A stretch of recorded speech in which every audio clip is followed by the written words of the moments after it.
Everyone. पांचवें chapter के एक और लेक्चर में आपको खुश आमदीद। और आज हम जिस टॉपिक को स्टडी करने वाले हैं उसका नाम है the dynamics of uniform circular motion.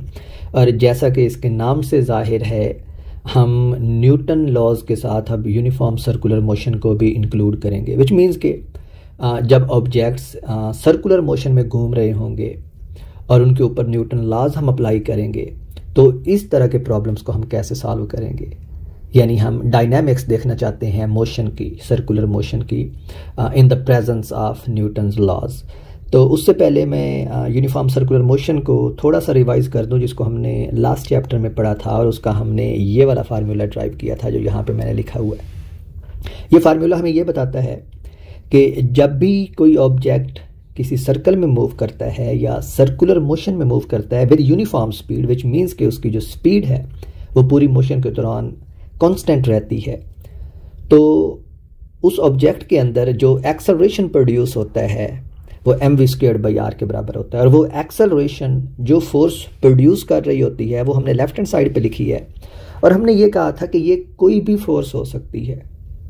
ज़मीन और चांद की मैंने मिसाल दी थी आपको, और ये कहा था कि जब चांद ज़मीन के गिर्द घूमता है यूनिफॉर्म स्पीड से अप्रॉक्सीमेटली, तो उस सिनेरियो में जो फोर्स चांद को इस यूनिफॉर्म सर्कुलर मोशन में मूव करवा रही होती है वो अर्थ की ग्रेविटेशनल फोर्स है। तो उस केस में ये जो लेफ्ट हैंड साइड पे हमारे पास एफ है, समेशन एफ है, फोर्स की मैग्नीट्यूड है, ये ग्रेविटेशनल फोर्स है। यहाँ पे मैंने समेशन एफ लिखा हुआ है। इसका ये मतलब हमने पढ़ा था कि ये फोर्स जो किसी ऑब्जेक्ट को यूनिफॉर्म सर्कुलर मोशन में मूव कराती है ये एक फोर्स हो सकती है, और it can be a sum of forces, so this summation. और इन सारी फोर्सेस के अंडर ऑब्जेक्ट जो है वो यूनिफॉर्म सर्कुलर मोशन में मूव कर सकता है। इसकी बहुत सारी मिसालें हैं। मिसाल के तौर पे जब एक न्यूक्लियस के गिर्द इलेक्ट्रॉन मूव करता है, that is also uniform circular motion. और इस केस में ये फोर्स जो होती है ये वो फोर्स है जो प्रोटॉन, अगर एक प्रोटॉन न्यूक्लियस के अंदर मौजूद है लाइक हाइड्रोजन एटम, तो इस केस में ये फोर्स प्रोटॉन प्रोवाइड कर रहा होता है और ये कूलम्ब फोर्स होती है। सूरज और ज़मीन के केस में ये ग्रेविटेशनल फोर्स है जो न्यूटन्स फार्मूला से आप जानते हैं, और ये सन प्रोवाइड कर रहा होता है ज़मीन को। तो इन सारे सिनेरियोज में हमारे पास किसी ऑब्जेक्ट के ऊपर कोई फोर्स एक्ट करती है और उस फोर्स के अंडर ऑब्जेक्ट जो है वो यूनिफॉर्म सर्कुलर मोशन में मूव करता है। उस फोर्स या it can be a number of forces. एक और प्रॉपर्टी जो हमने नोट की थी वो ये हमने नोट की थी कि अगर आप इस सर्कल को देखें जो मैंने यहाँ पे ड्रॉ किया हुआ, और ये वो ऑब्जेक्ट है विद सम मैस m जो इस सर्कल में यूनिफॉर्म स्पीड से घूम रहा है, और इस पॉइंट के ऊपर इसकी जो यूनिफॉर्म स्पीड है वो इस डायरेक्शन में होनी चाहिए। तो इसके ऊपर जो फोर्स एक्ट करेगी वो हमेशा ही towards the centre of the circle होगी। इसका मतलब ये है कि ये जो लेफ्ट हैंड साइड है हमारे पास, ये जितनी भी फोर्सेस होंगी जो उस ऑब्जेक्ट को सर्कल में मूव करवा रही होंगी, इन सब का सम ये चीज़ को यकीनी बनाएगा कि जो नेट फोर्स है उसकी डायरेक्शन जो है वो सर्कल के सेंटर की तरफ है। And this is exactly what I have represented here. तो it can be one force और it can be a number of forces, लेकिन उन सारी नंबर ऑफ फोर्सेस का जो सम है, उस सम के बाद जो आप रिजल्टेंट फोर्स हासिल करेंगे उसकी डायरेक्शन हमेशा ही सर्कल के सेंटर की तरफ होगी। And that's why it's called centripetal force. और इस फोर्स की वजह से जो एक्सेलरेशन प्रोड्यूस होता है दैट्स कॉल्ड सेंट्रीपिटल एक्सेलरेशन। तो ये कुछ प्रॉपर्टीज थी जो हमने यूनिफॉर्म सर्कुलर मोशन की पढ़ी थी। अब हमने इस यूनिफॉर्म सर्कुलर मोशन को अप्लाई करना है along with Newton laws on the motion of objects. इसका मतलब है कि ये वो ऑब्जेक्ट्स होंगे जो एक सर्कुलर मोशन में मूव कर रहे होंगे और उनके ऊपर हमने न्यूटन लॉज को अप्लाई करके मुख्तलिफ प्रॉपर्टीज़ उनकी कैलकुलेट करनी है। Properties like you can calculate position, acceleration, velocity और any other physical quantity which we need in regard to those objects who are performing this uniform circular motion. तो इसकी जो पहली एग्जांपल है जो हम यहाँ पे सॉल्व करने वाले हैं वो कोनिकल पेंडुलम की है। So let me move the page upward, and जो पहली एग्जांपल है वो है कोनिकल पेंडुलम। आप लोगों ने पहले सिंपल पेंडुलम पढ़ा हुआ है, ये उससे थोड़ा सा मुख्तलिफ होता है, and for that reason it's called conical pendulum. और इसको कोनिकल पेंडुलम क्यों कहते हैं ये भी आपको अभी वाज़े हो जाएगा। तो ये कोनिकल पेंडुलम एक ऐसा पेंडुलम है जिसमें आप ये फ़र्ज़ करें कि ये हमारे पास कोई सॉलिड सपोर्ट है, जैसे हमारे पास रूफ होती है, छत होती है, और इसके साथ हमने बिल्कुल सिंपल पेंडुलम की तरह एक रस्सी के साथ एक मैस को अटैच कर दिया है। तो सिंपल पेंडुलम के केस में आप इस मैस को लेफ़्ट राइट मूव करवाते थे तो ये सिंपल पेंडुलम होता था। लेकिन इस सिनेरियो में कोनिकल पेंडुलम के केस में हम इसको सिंपल पेंडुलम की तरह मूव नहीं करवाते, बल्कि हम क्या करेंगे, इसको एक सर्कुलर पाथ में मूव करवाएंगे। इस तरह के ये बॉटम के ऊपर एक सर्कल बनाएगा लाइक दिस। ये थोड़ा सा टेढ़ा बना है, let me try to correct it.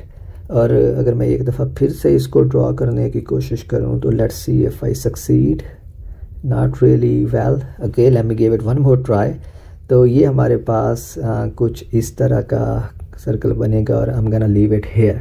Okay, we can do little better. तो मैं यूँ करता हूँ कि मैं अपने पेंडुलम की स्ट्रिंग को ही थोड़ा सा राइट पे मूव कर देता हूँ, तो ये हमारे पास अब इस तरह बन जाएगा। I should have done this earlier, I don't know why I did that, but तो चले हमारे पास ये पेंडुलम आ गया। तो अब ये यूं है कि ये पेंडुलम जो है, जिसकी इनिशियल पोजीशन ये थी जो सेंटर में मैंने बॉब से दिखाई है, अब वो क्या कर रहा है, इस सर्कल के अंदर मूव कर रहा है। यानी अब जो हमारी स्ट्रिंग है वो इस पॉइंट से इस पॉइंट तक जाती है, और ये जो हमारा पेंडुलम है अब ये यूं मूव कर रहा है। आप यूं इसको फर्ज कर सकते हैं, ठीक है। तो आप देख सकते हैं कि it is tracing out a cone, क्योंकि जो ये वाली शेप है और ये इसका बेस है और ये वाली जो शेप है ये हमारे पास कोन बन रही है, and that's the reason why it's called conical pendulum. तो आप देख सकते हैं कि जो कोनिकल पेंडुलम है वो हमारे पास इस वर्टिकल डायरेक्शन के साथ कुछ एंगल बनाता है। Let me call this angle theta. तो ये कोनिकल पेंडुलम जो है ये रिवॉल्व कर रहा है इस कोन की फॉर्म में, और इसकी मोशन जो है आप इस एरो से यूं दिखा सकते हैं कि ये बैकवर्ड डायरेक्शन से इधर से इस डायरेक्शन में मूव करता है और फिर इधर से घूम के ये इस डायरेक्शन में वापस आता है, और यूं ये एक कोन ट्रेस आउट करता है, और यही वजह है कि इसको कोनिकल पेंडुलम कहा जाता है। अब चूंकि हमारे पास हमने कोनिकल पेंडुलम, अगर हम किसी कोनिकल पेंडुलम को स्टडी कर रहे हैं तो चूंकि पेंडुलम हमने खुद डिज़ाइन किया है, तो there are certain properties of this pendulum which we can choose. For example, हम ये अपनी मर्जी से डिसाइड कर सकते हैं कि इस पेंडुलम की लेंथ हमने कितनी रखनी है, विच आई विल कॉल एल। इसी तरह मैं इस बात का फैसला कर सकता हूँ कि इस पेंडुलम की मैस मैंने कितनी रखनी है, विच आई विल कॉल एम। और ये कुछ बेसिक प्रॉपर्टीज़ हैं, और इसको किस एंगल के ऊपर रिवॉल्व करवाना है, again which I can choose, which I have chosen as theta. तो ये कुछ प्रॉपर्टीज़ हैं जो मेरे हाथ में है एज अ साइंटिस्ट, क्योंकि मैं इस पेंडुलम की मोशन को स्टडी कर रहा हूँ, तो आई कैन चूज दीज वैल्यूज़। तो इसका मतलब है कि ये वैल्यूज़ मेरे पास मौजूद हैं। और अब हम कुछ फर्दर क्वेश्चन खुद से पूछ सकते हैं कि अगर मैं इसकी स्पीड कैलकुलेट करना चाहूँ कोनिकल पेंडुलम की, तो वो कितनी होगी, टेंशन जो स्ट्रिंग है उसके अंदर टेंशन कितनी प्रोड्यूस होगी। और चूंकि अब कोनिकल पेंडुलम जो है वो इसकी बेस के ऊपर एक सर्कल में घूम रहा है, तो इस सर्कल में घूमने के लिए उसका टाइम पीरियड क्या होगा, एंड सो ऑन। तो आपके पास कुछ प्रॉपर्टीज़ गिवन है, और उनकी बुनियाद पे आप कुछ अननोन प्रॉपर्टीज़ कैलकुलेट करना चाहते हैं पेंडुलम की। That's what we want to do. और आप देख सकते हैं कि यहाँ पे हम न्यूटन लॉज को भी अप्लाई करेंगे, और ऑब्जेक्ट जो है चूंकि वो इस सर्कल में घूम रहा है, तो सर्कुलर मोशन जो है, यानी ये जो फार्मूला ऊपर हमने लिखा है, ये वाला फार्मूला, इसको भी हम यूज़ करेंगे। So let's do it, let's calculate its speed, its time period, and see how we do it. तो फ़र्ज़ करें कि इस कोनिकल पेंडुलम की मोशन में जब ये इस पॉइंट के ऊपर है, तो हम इसकी एक स्नैपशॉट लेते हैं, यानी तस्वीर लेते हैं इधर एक इसकी, और उस तस्वीर में हम जो स्नैपशॉट हमारे पास आएगी, हम उसके ऊपर न्यूटन लॉज को और यूनिफॉर्म सर्कुलर मोशन को अप्लाई करने की कोशिश करते हैं। तो सबसे पहला काम जो हम करते होते हैं वो अगेन हम अपना कोऑर्डिनेट सिस्टम चूज़ करते होते हैं। तो और कोऑर्डिनेट सिस्टम चूज़ करना भी मेरी प्रिविलेज है, तो मैं ये चूज़ करता हूँ कि जो पॉजिटिव एक्स एक्सिस है वो टुवर्ड्स राइट है, और जो पॉजिटिव वाई एक्सिस है वो अपवर्ड है, और ये वही कोऑर्डिनेट एक्सिस है, कोऑर्डिनेट सिस्टम है जो हम हमेशा से चूज़ करते आए हैं। लेकिन again we need to define it explicitly in order to solve our problem. तो इस पॉइंट के ऊपर अब अगर हम देखें तो इस ऑब्जेक्ट का जो वेट है वो डाउनवर्ड डायरेक्शन में एक्ट कर रहा है। So weight is downward, this is m times g, और चूँकि मुझे इसकी मैस पता है तो g कांस्टेंट है, तो मुझे इसका वेट पता है। और हम ये फ़र्ज़ करते हैं कि चूँकि स्ट्रिंग जो है वो स्ट्रेच होती है, तो जो इसके अंदर टेंशन प्रोड्यूस होती है वो T है। और अब आप देख सकते हैं कि इस टेंशन को हम कंपोनेंट्स में रिजॉल्व कर सकते हैं। कैसे कंपोनेंट्स में रिजॉल्व कर सकते हैं? वो इस तरह कंपोनेंट में रिजॉल्व कर सकते हैं कि अगर आप ये जो वर्टिकल लाइन है, इस वर्टिकल लाइन को आप यहाँ पे ड्रॉ करें, मैं इसको यहाँ पे ड्रॉ करता हूँ, तो ये वर्टिकल लाइन जो है वो कुछ इस तरह बनेगी। और अब आपको पता है कि अगर ये वाला एंगल जो है ये थीटा है, तो ये वाला एंगल भी थीटा होगा, क्योंकि ये अपोजिट एंगल हैं। तो ये वाला एंगल भी थीटा होगा, जिसको हम ट्रिग्नोमेट्री से जानते हैं। और अब अगर आप देखें तो हम इस टेंशन टी को, जो मैंने येलो में दिखाई है, दो कंपोनेंट्स में रिजॉल्व कर सकते हैं। एक उसका ये वाला कंपोनेंट बनेगा जो ये वाली सारी लेंथ है इसकी, और ये बनेगा टी कोसाइन थीटा, और दूसरे वाला कंपोनेंट इसका ये वाला बनेगा और ये होगा टी साइन थीटा। तो आप यहाँ पे अगेन इस चीज़ को नोट कर रहे होंगे कि मैं बिल्कुल वही काम कर रहा हूँ जो मैं हमेशा से करता आया हूँ कि किसी भी ऑब्जेक्ट के ऊपर लगने वाली फोर्सेस को आप कंपोनेंट्स में रिजॉल्व करते हैं। अब अगर आप देखें तो टी साइन थीटा जो है वो इस सर्कल के सेंटर की तरफ, इस पॉइंट की तरफ, सेंटर की तरफ आ रही है, लेकिन ये ऑब्जेक्ट सेंटर की तरफ मूव नहीं कर रहा। तो इसका मतलब है कि कोई फोर्स जो है वो इसको बैलेंस आउट कर रही है, and this is exactly where the uniform circular motion comes in. और ये जो फोर्स जो इसको बैलेंस करती है ये हमारे पास mv²/r है। और अगर आप यहाँ पे एक्सप्लिसिटली इसको ये कहना चाहें कि कौन सी फोर्स इस पेंडुलम को इस सर्कल में मूव करवा रही है, तो टी साइन थीटा यहाँ पे वो फोर्स है जो इस पेंडुलम को सर्कल में मूव करवा रही है। यानी इस सिनेरियो में ये जो समेशन एफ है ये कौन सी फोर्स है, ये टी साइन थीटा है। तो अब हमने चूंकि सारी फोर्सेस को लिख ली है तो हम अपनी कैलकुलेशंस को सिंप्लीफाई कर सकते हैं, और उसका एक ही तरीका है कि आप एक्स एक्सेस के अलग लगने वाली फोर्सेस को लिख लें और वाई एक्सेस के अलग लगने वाली फोर्सेस को लिख लें। अगर हम एक्स एक्सिस के अलग लगने वाली फोर्सेस को देखें तो हमारे पास एक्स एक्सिस के अलग ये वाली फोर्सेस लग रही हैं, और ये mv²/r जो है ये राइट की जानिब है, और टी साइन थीटा जो है ये लेफ्ट की जानिब है। तो अगर मैं ये लिखूं कि अलॉन्ग एक्स एक्सिस, तो एक्स एक्सिस के अलॉन्ग जितनी भी फोर्सेस लग रही हैं वो है जी mv²/r, ये पॉजिटिव होगी क्योंकि ये पॉजिटिव एक्स एक्सिस की तरफ लग रही है, माइनस टी साइन थीटा ये नेगेटिव होगी क्योंकि ये नेगेटिव एक्स एक्सिस की तरफ लग रही है, और इन दोनों का सम जो है वो 0 है। ये हो गया। और यहाँ से हम लिख सकते हैं T sine theta equals mv²/r। Similarly आप यही काम y एक्सिस के लिए भी कर सकते हैं, और जब आप y एक्सिस के लिए यही काम करेंगे तो आप यहाँ पे देखते हैं कि t कोसाइन थीटा जो है वो पॉजिटिव y एक्सिस की तरफ लग रही है, और उसको बैलेंस कर रहा है ऑब्जेक्ट का वेट, और जो पेंडुलम है वो वर्टिकल डायरेक्शन में भी यानी अप डाउन डायरेक्शन में भी मूव नहीं कर रहा। तो इसका मतलब है इन दोनों फोर्सेस का सम भी 0 है। तो ये बन जाएगा t cosine theta minus mg equals 0, और यहाँ से हमारे पास t cosine theta equals m times g आ जाता है। तो ये हमारे पास दो इक्वेशंस आ गई हैं। अब ये एक इक्वेशन और ये दूसरी इक्वेशन, और इन दोनों इक्वेशन से हम फिल फॉर ऑब्जेक्ट की वेलोसिटी कैलकुलेट कर सकते हैं जिससे ये इस सर्कल में मूव कर रहा है। और अगर आप देखें तो आप इक्वेशन 1 के ऊपर अगर इक्वेशन 2 को डिवाइड करते हैं तो ये हमारे पास बन जाएगा, let me keep equation 1 and equation 2 on screen. तो ये बन जाएगा T sine theta divided by T cosine theta equals T sine theta के राइट हैंड साइड पे है mv²/r, और टी कोसाइन थीटा के राइट साइड पे है mg। तो यहाँ से ये m कैंसल आउट हो जाएंगे, ये m कैंसल आउट हो जाएंगे, और g जो है वो r के साथ जाके मल्टीप्लाई हो जाएगा, तो ये बन जाएगा v²/r g। और लेफ्ट हैंड साइड पे अगर आप देखें तो हमारे पास ये t भी कैंसिल आउट होते हैं, और sine theta divide by cosine theta किसके इक्वल आता है, टेन थीटा के। तो ये इक्वेशन बन गई ये वाली, और यहाँ से हम फिल फॉर ऑब्जेक्ट की वेलोसिटी कैलकुलेट कर सकते हैं या स्पीड कैलकुलेट कर सकते हैं जिससे वो इस सर्कल में मूव कर रहा है, और वो क्या आएगी r g times tan theta whole square root. और अब अगर आप इसके ऊपर देखें तो हमने ऑब्जेक्ट की वेलोसिटी कैलकुलेट कर ली है in terms of quantities which we know. मैंने शुरू में आपको बताया था कि हम जी कांस्टेंट है, थीटा हमने खुद सेट किया है, ऑब्जेक्ट का रेडियस हमें पता है जिसमें वो मूव कर रहा है। तो यहाँ से हम क्या कैलकुलेट कर सकते हैं, ऑब्जेक्ट की स्पीड कैलकुलेट कर सकते हैं। तो फर्ज करें कि हमें स्पीड रिक्वायर्ड थी, तो हमने न्यूटन लॉज और यूनिफॉर्म सर्कुलर मोशन को एक्सप्लॉइट करते हुए उसकी स्पीड कैलकुलेट कर दी। मैंने शुरू में कहा था कि हम और फिजिकल क्वांटिटीज़ भी कैलकुलेट कर सकते हैं। फॉर एग्जांपल ये पेंडुलम है, तो एक और फिजिकल क्वांटिटी जो पेंडुलम के लिए बहुत इंपॉर्टेंट होती है which is time period of the pendulum, वो कैलकुलेट कर सकते हैं। और उसके लिए अगेन आपको सिंपल बेसिक जो आपकी अंडरस्टैंडिंग है उसको थोड़ा सा एक्सप्लॉइट करना होगा। और वो अंडरस्टैंडिंग ये है कि अगर आप गौर करें तो ये जो सर्कल है ये असल में एक सर्कल है ना हमारे पास जिसमें पेंडुलम घूम रहा है, और इस सर्कल के अगर आप इस सरकमफेरेंस के ऊपर ट्रैवल करें तो ये जो टोटल फासला आप कवर करते हैं ये क्या होता है, उस सर्कल का सरकमफेरेंस होता है, और सरकमफेरेंस जो है वो 2πr के बराबर होता है।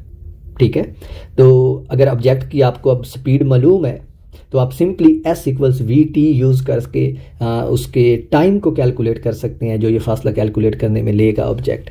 यानी हमें सरकमफेरेंस पता है ऑब्जेक्ट का, अब मैं कैलकुलेट करने लगा हूँ time period. So let me right it कि अब मैं चाहता हूँ टाइम पीरियड इस पेंडुलम का, और मुझे पता है कि जो सरकमफेरेंस है वो किसके इक्वल होता है 2π टाइम्स r। और यहाँ पे अब अगर मैं देखूँ तो ये सरकमफेरेंस जो है ये वाला, ये सिंपली वो सारा डिस्टेंस है जो ऑब्जेक्ट स्पीड v से मूव करते हुए कैलकुलेट करता है। और ये हमारे पास जो सिंपल बेसिक फार्मूला है न्यूटोनियन मैकेनिक्स का s = v टाइम्स t, यानी ऑब्जेक्ट अगर v स्पीड से मूव कर रहा हो तो उसे s फासला तय करने में t टाइम लगेगा। तो यहाँ से हमारे पास t जो है वो किसके इक्वल आ जाता है s/v, और s जो है वो इस केस में सिंपली इसका सरकमफेरेंस है सर्कल का, तो ये बन जाएगा 2πr/v। और अगर आप टाइम पे गौर करें तो ये वो टाइम है जो इस ऑब्जेक्ट को इस पॉइंट से स्टार्ट करके इस पूरे सर्कल में मूव करके वापस इसी जगह पे आने में लगता है। और ये टाइम जो है आप अपनी अंडरस्टैंडिंग से जानते हैं कि किसी भी ऑब्जेक्ट का टाइम पीरियड कहलाता है, यानी वो टाइम जो एक ऑब्जेक्ट को एक पॉइंट से मूव करके दोबारा उसी पॉइंट तक आने में लगता है उसका टाइम पीरियड कहलाता है। तो इसका मतलब है कि ये जो t है ये असल में उसका टाइम पीरियड है, और हम टाइम पीरियड को कैपिटल T से रिप्रेजेंट करते होते हैं। तो यहाँ पे हम इस t को क्या करते हैं, कैपिटल T लिख लेते हैं, और ये किसके इक्वल आ जाता है 2πr/v। और v की वैल्यू हमने यहाँ पे ये कैलकुलेट की है, तो हम v की ये वैल्यू अगर सब्सटीट्यूट कर दें तो ये बन जाएगा 2πr और /v है, और v है हमारे पास rg tan थीटा। तो इसको अब हम यूँ भी लिख सकते हैं 2π बाहर आ जाएगा, ये जो ऊपर हमारे पास न्यूमिरेटर में है r, ये इस r से कैंसिल हो जाएगा, लेकिन ये डिनोमिनेटर वाला r स्क्वायर रूट के अंदर है, तो ऊपर वाला जो r है उसके ऊपर एक स्क्वायर रूट आ जाएगा, तो ये बन जाएगा r/g tan theta whole square root. तो अब देखें कि हमने टाइम पीरियड भी कैलकुलेट कर लिया इस पेंडुलम का in terms of quantities which we already know, यानी हम रेडियस को भी जानते हैं और tan थीटा g इनकी वैल्यूज़ भी हमें पता है, तो हमने उस कोनिकल पेंडुलम का टाइम पीरियड भी कैलकुलेट कर लिया। तो this was a very simple example कि हम कैसे न्यूटन लॉज और जो यूनिफॉर्म सर्कुलर मोशन का हमने फार्मूला ड्राइव किया था उनको एक्सप्लॉइट करके मुख्तलिफ फिजिकल क्वांटिटीज़ किसी ऑब्जेक्ट के लिए फाइंड कर सकते हैं। This was a general example, आप इसको टॉपिक ना समझे, आप इसको एक न्यूमेरिकल प्रॉब्लम या एग्जांपल ही समझे कि हमने कैसे एक्सप्लॉइट करना है इन न्यूटन लॉज को और यूनिफॉर्म सर्कुलर मोशन को। But let me now actually solve a couple of examples related to this topic. ये पहली एग्जांपल है जो इस टॉपिक के बारे में मैं करना चाहता हूँ, यानी जिसमें हमें न्यूटन लॉज को भी यूज़ करना होगा और यूनिफॉर्म सर्कुलर मोशन को भी यूज़ करना होगा। और ये जैसा कि आप यहाँ से देख सकते हैं 39, this is exercise 39 of chapter 5 of the book of Faraday, Resnick and Krane. और इसकी स्टेटमेंट है a disc of mass m on a frictionless table is attached to a hanging cylinder of mass capital M by a cord through a hole in the table and see the figure। ये हमारे पास इसकी diagram है। Find the speed with which the disk must move in a circle of radius r for the cylinder to stay at rest। तो हमसे ये पूछा गया है कि ये हमारे पास एक डिस्क है जिसकी मैस स्मॉल m है और ये दूसरी तरफ एक रस्सी के जरिए एक सिलेंडर से अटैच है जिसकी मैस कैपिटल M है। तो हमें कंडीशन ये दी गई है कि अगर ये डिस्क जो है इस सर्कल के अंदर घूमती है जो आपको रेड डॉटेड लाइन से डैश्ड लाइन से दिखाया गया है, और इस सर्कल का अगर रेडियस आ रहा है तो आप वो कंडीशन फाइंड करें वेलोसिटी के ऊपर, यानी वेलोसिटी फाइंड करें कि जो डिस्क है ये वाली ये इसी सर्कल के अंदर घूमती रहे, यानी उसका रेडियस जो है वो कांस्टेंट रहे, विच मीन्स कि ये सिस्टम जो है इसी हालत में जो इस डायग्राम में दिखाया गया है उसमें स्टेबल रहे। ठीक है, तो जो फंडामेंटल चीज़ है वो ये है कोई भी प्रॉब्लम करने में कि आपको जो एक मेथड सिखाया जाता है आप उसको एक्सप्लॉइट करते हैं, और यहाँ पे जो मेथड मैंने आपको बताया है वो ये वाला है। ठीक है, जिस टॉपिक को हमने ये ऊपर सॉल्व किया, और ये टॉपिक हमें सिंपली ये बता रहा था कि हमने अगेन न्यूटन लॉज को एक्स और वाई एक्सेस के लिए लिखना है, और जो हमारे पास इक्वेशंस आएंगी उनको साइमल्टेनियसली सॉल्व करके हमने मुख्तलिफ क्वांटिटीज़ कैलकुलेट करनी है. This is the general method. You don't need to remember all the problems. You can't do that because there are thousand and thousands of problems and you can't possibly remember all of them and no one can. और इसीलिए कहते हैं कि आप हमेशा अपनी understanding से चीज़ों को समझते हैं. और न्यूटन लॉज को सॉल्व करने का एक ही तरीका है कि आप जो भी फोर्सेस लग रही हैं उनको एक्स और वाई एक्सिस में रिजॉल्व करें और फिर उनके लिए इक्वेशंस लिखें और उन इक्वेशंस को एक्सप्लॉइट करें. सो let's do this for this problem. और अब अगर हम यहाँ पे गौर करें तो let me draw another diagram for this problem. और वो डायग्राम यूँ बनेगी कि हमारे पास ये है वो सर्कल. ओके, ये अच्छा सर्कल नहीं है. Let me draw a better circle. और वो सर्कल बनेगा यूँ तरह. Okay, this is a good circle. तो इस सर्कल में अगर हम देखें तो ये वो स्ट्रिंग है जिससे सिलेंडर अटैच है और यहाँ पे सिलेंडर की जो वेट है वो कैपिटल mg है और कैपिटल mg है. और ये mg वो वेट है जो टेंशन T प्रोवाइड कर रहा है स्ट्रिंग में. और ये स्ट्रिंग दूसरी तरफ हमारी डिस्क से अटैच है और डिस्क को हम इस दूसरे कलर से रिप्रेजेंट करते हैं. और यही टेंशन जो है ये यहाँ भी मौजूद होगी. और हमने इसी चैप्टर में पढ़ा था कि टेंशन जो है वो स्ट्रिंग के अंदर थ्रू आउट सेम रहती है.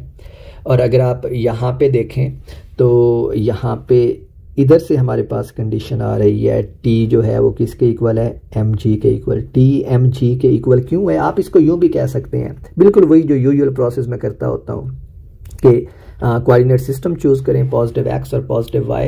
और फिर अलॉन्ग y एक्सिस आप लिख सकते हैं कि ये जो y एक्सिस है, let me right it here, कि y एक्सिस के लिए हमारे पास ये वाली इक्वेशन आती है. कैसे ये इक्वेशन आती है कि T जो है ये टेंशन की फोर्स ये अपवर्ड डायरेक्शन में है और जिसको बैलेंस कर रही है वो ऑब्जेक्ट का वेट है.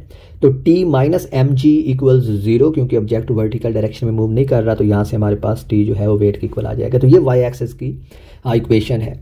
अगर मैं नहीं भी एक्सप्लिसिटली लिखता कि x और y एक्सिस की कौन सी इक्वेशंस हैं तो फिर भी आप वो देख सकते हैं कि मैं इम्प्लिसिटली एक ही काम कर रहा होता हूँ कि x एक्सिस के लिए इक्वेशंस और y एक्सिस के लिए न्यूटन सेकंड लॉ को यूज़ करके इक्वेशंस लिख रहा होता हूँ. तो ये हमारे पास y एक्सिस के लिए इक्वेशन आ गई. अब मैंने x एक्सिस के लिए इक्वेशन लिखनी है और मेरा जो x एक्सिस है वो इस टेबल की प्लेन है और मैं देख सकता हूं कि उसको पॉजिटिव x एक्सिस की तरफ ये फोर्स T खींच रही है. तो इसका मतलब है कि अगर ये डिस्क जो है ये इसी जगह पे मौजूद रहती है तो इसकी मुखालिफ सिमत में भी हमारे पास कोई फोर्स लग रही होनी चाहिए. और वो फोर्स सिंपली हमारे पास किधर से आती है, यूनिफॉर्म सर्कुलर मोशन से, जो mv²/r है. तो अगर मैं x एक्सिस के लिए इक्वेशन लिखूँ x एक्सिस के लिए, तो x एक्सिस के लिए जो मेरे पास इक्वेशन बनती है वो सिंपली ये बनती है T माइनस mv²/r इक्वल्स 0. तो यहाँ से मेरे पास जो T है वो किसके इक्वल आ जाता है, mv² डिवाइड बाई r. और अब मेरे पास दो इक्वेशंस आ गई हैं. एक ये वाली इक्वेशन है जो मैंने y एक्सिस के लिए लिखी है और एक ये वाली इक्वेशन है जो मैंने x एक्सिस के लिए लिखी है. और ये अगेन वही काम है, एक इक्वेशन x एक्सिस से आती है, एक इक्वेशन y एक्सिस से आती है और हम उनको साइमल्टेनियसली सॉल्व कर लेते हैं उस क्वांटिटी के लिए जो हमें रिक्वायर्ड होती है.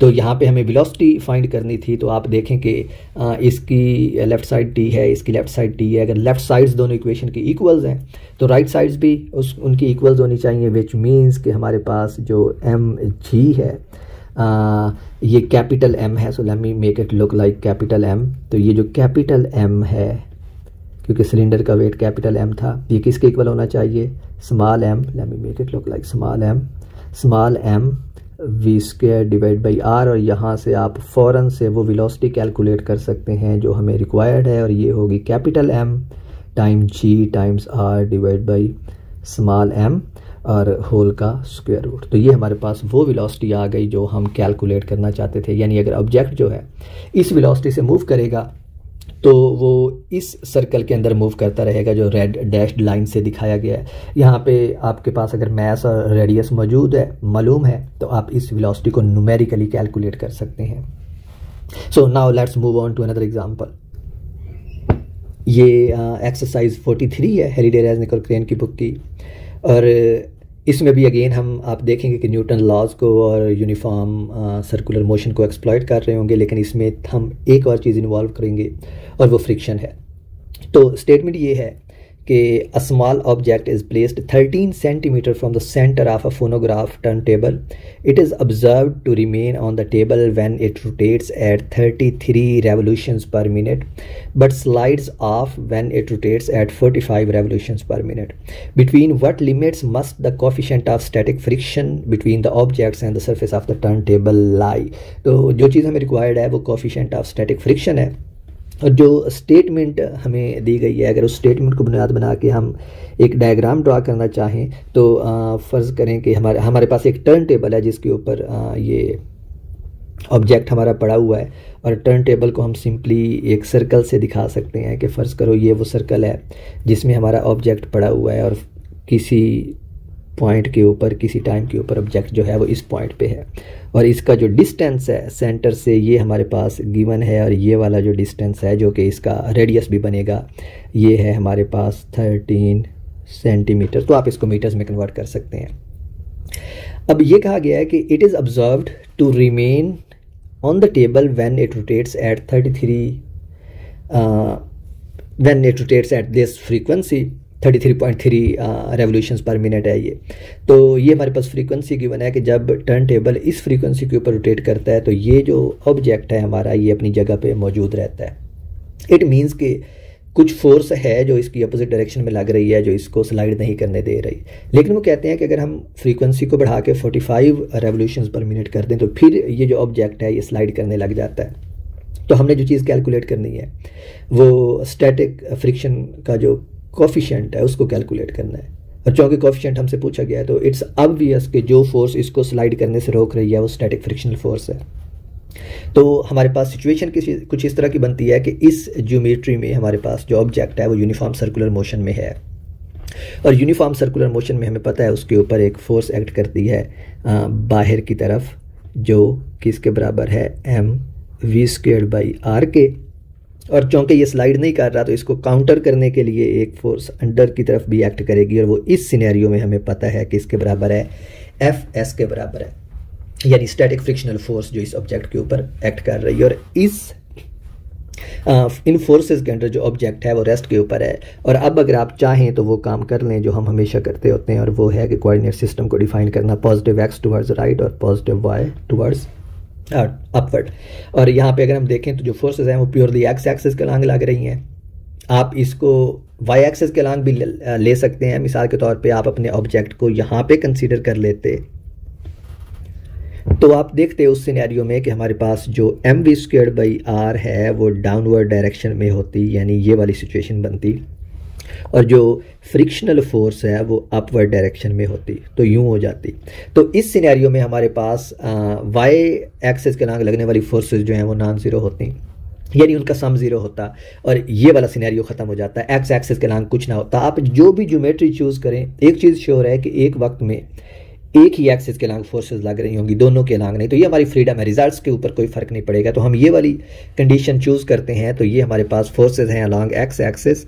तो एक्स एक्सिस के अलॉन्ग हमारे पास जो फोर्सेस लग रही हैं वो है Fs towards positive x axis, और इसकी अपोजिट डायरेक्शन में है mv²/r, और ऑब्जेक्ट जो है वो रेस्ट में है। तो इन दोनों के अंदर ऑब्जेक्ट जो है वो रेस्ट के ऊपर है।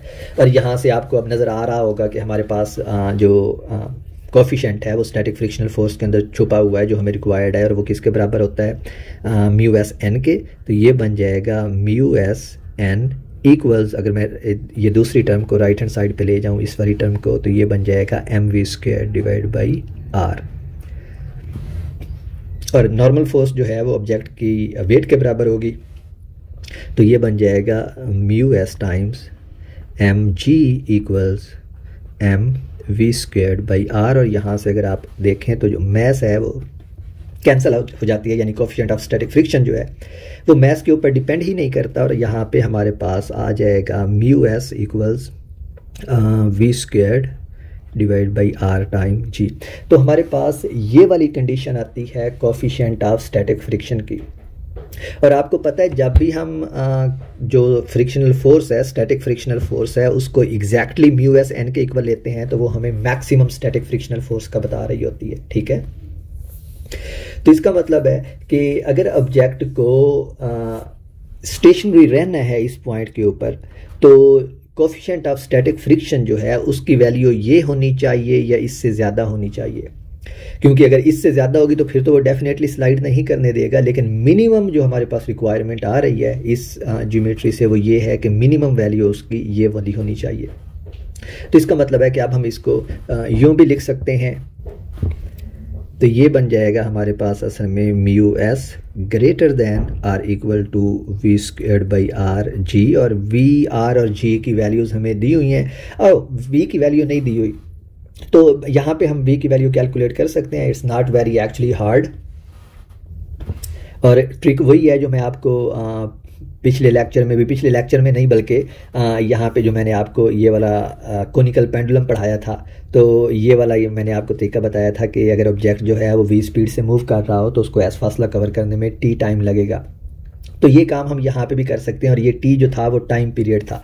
तो बिल्कुल हमने यही काम यहाँ पे करना है। यहाँ पे जो हम कर रहे हैं वो ये है कि ऑब्जेक्ट को अगर ये वाला सरकमफेरेंस कवर करने में, जो अगेन 2πr के बराबर है, वो अगर उसकी स्पीड वी नॉट है जो हमें मालूम है, तो ये वाला सरकमफेरेंस उसको कवर करने में जो टाइम लगेगा, let me use a different colour, तो इस केस में ये बन जाएगा s इक्वल्स 2πr जो सरकमफेरेंस है, और s equals v times t होता है। तो ये हमारे पास बनेगा s equals v times t, और s जो है वो 2πr के बराबर है, और v हमें मालूम है, और t जो है वो उसका टाइम पीरियड है, यानी ये है उसका कैपिटल T, और हमें पता है कि टाइम पीरियड और फ्रीक्वेंसी के दरमियान इन्वर्स रिलेशन होता है। तो ये बन जाएगा v divide by f। It's just old relation that you know from your high school. तो यहाँ से हमारे पास जो v की वैल्यू आ जाती है वो आ जाती है 2πrf, और ये v की वैल्यू आप यहाँ पे सब्सटीट्यूट कर सकते हैं। तो ये म्यू एस बनेगा mu s greater than are equal to v square हमने लेना है, तो ये बन जाएगा 4π squared r squared f squared divide by m g, और सॉरी आर जी। और अब आप इसमें वैल्यू सब्सटीट्यूट कर सकते हैं, और वैल्यू सब्सटीट्यूट करने से पहले फाइनल सिंप्लीफाइड फॉर्म में ये बनेगा 4π squared f squared r divide by g. और अब हमारे पास सारी इनकी वैल्यूज़ मौजूद हैं। पाई भी आपको पता है, फ्रीक्वेंसी भी गिवन है, और रेडियस भी उसका गिवन है 13 सेंटीमीटर है। जी की वैल्यू आपको पता है कांस्टेंट होती है। तो यहाँ से जब आप सब्स्टिट्यूट करेंगे तो म्यू एस जो है वो हमारे पास आएगा greater than are equal to 0.16। तो ये हमारे पास म्यू नॉट की पहली वैल्यू आ गई है जो रिक्वायर्ड है हमें उसको उस सर्कल में मूव करवाने के लिए। तो ये मिनिमम म्यू एस की वैल्यू है, ठीक है। तो मिनिमम म्यू एस इसके बराबर होगा या इससे ज़्यादा होगा। अब हमें इसकी मैक्सिमम वैल्यू भी चेक करनी है। तो हमें ये बताया गया था, वापस क्वेश्चन के स्टेटमेंट पे जाएं, तो हमें ये बताया गया था कि but slides off when it rotates at 45 revolutions per minute, यानी अगर हम फ्रीक्वेंसी को 33.3 रेवोल्यूशंस पर मिनट से बढ़ा के 45 रेवोल्यूशंस पर मिनट कर दें तो फिर ये स्लाइड करना शुरू कर देगा, यानी ये अब इधर बाहर की तरफ मूव करना शुरू कर देगा, क्योंकि फ्रिक्शनल फोर्स ना काफ़ी हो जाएगी उसको रोकने के लिए।